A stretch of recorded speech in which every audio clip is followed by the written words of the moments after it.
Welcome to another edition of Fourth and Pain, the only pro wrestling show to be hosted by an NFL player and a weight loss champion. That's Redskins defensive end Adam Carriker. I just took a Chuck and wiped my Carroll. I need no introduction. Follow me on Twitter at the Chuck Carroll. You know what? I want to start with the NFL draft because now you have some new teammates, and you got to imagine within just a couple of weeks, these guys are going to be under contract, living out the NFL dream.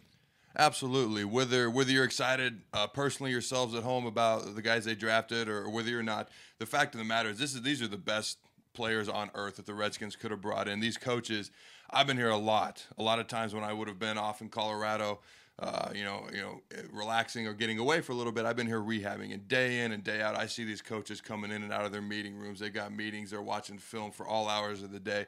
They have done their due diligence and their homework, and I'm excited about the guys that they're bringing in. And now they're going to come in, start working out with us. We got OTAs, we got mini camps, and we're just going to integrate them right into the team, and we are going to proceed and have a great football season. Well, you talk about the coaches coming in and out. You see them at all hours of the day. One of the things that struck me when Mike Shanahan, your coach, was speaking on Wednesday, he was asked during the press conference what kind of background checks go into these guys to make sure that you're drafting players with high character values.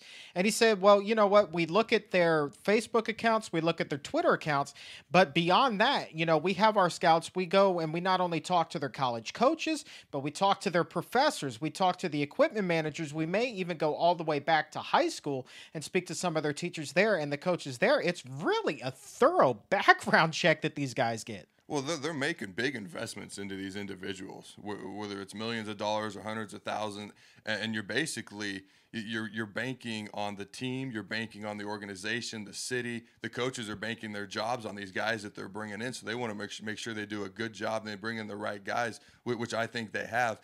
I know for a fact they'll go back and talk to your professors, your college coaches, your high school coaches, even in some cases, like Pop Warner middle school coaches, see what you're like as a little kid or a young adult. Wow. They go all the way back, huh? I know in my personal experience, Mr. Logsden, who was my history teacher in 8th grade, and he was my football coach in 7th grade, lives just down the street from me, from where I grew up in my parents' house. I know they talked to him because he told me they did. Interesting. Very interesting. Fair, yeah. Who knew?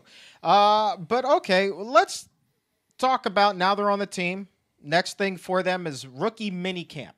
Okay, what exactly does that entail? Because last week you're talking about the off-season conditioning program for you guys. You were learning MMA techniques, and last year you did Pilates. I can't imagine that it's going to be anything quite like that for these guys. Are they going to be given the playbooks right away and say, hey, crash course, study up? Absolutely. They want to get the playbooks into these guys' hands as soon as possible. They want to get them learning the plays. They want to get them out on the field when they're allowed to, and if the guys can do it on their own voluntarily, running through the plays together as a group on their own as well. My rookie mini camp, I ain't going to lie to you, it was hell. Thanks, Coach Has. It was 2 days, twice a day, and it was a normal practice. The only difference was we only had 22 guys, 11 on offense, 11 on defense. So we had two-hour practices twice a day. And we did everything the same, 9-on-7, team drills, one-on-one pass rush, 7-on-7. And you did everything. You did the same amount of reps, same amount of time. So if you do 20 reps in a 9-on-7 drill with 3 units in training camp, we did 20 reps with just 11 guys on the whole defense. And it was not fun. It was hot. It was humid. I did not enjoy it. But I think things are a little bit different now. I don't think they can have 2 normal practices now. And I also believe it's more of a walk-through situation here in D.C. Well, yeah, I think that the new CBA obviously plays a big part in that. But here's a question. Forgive my ignorance here.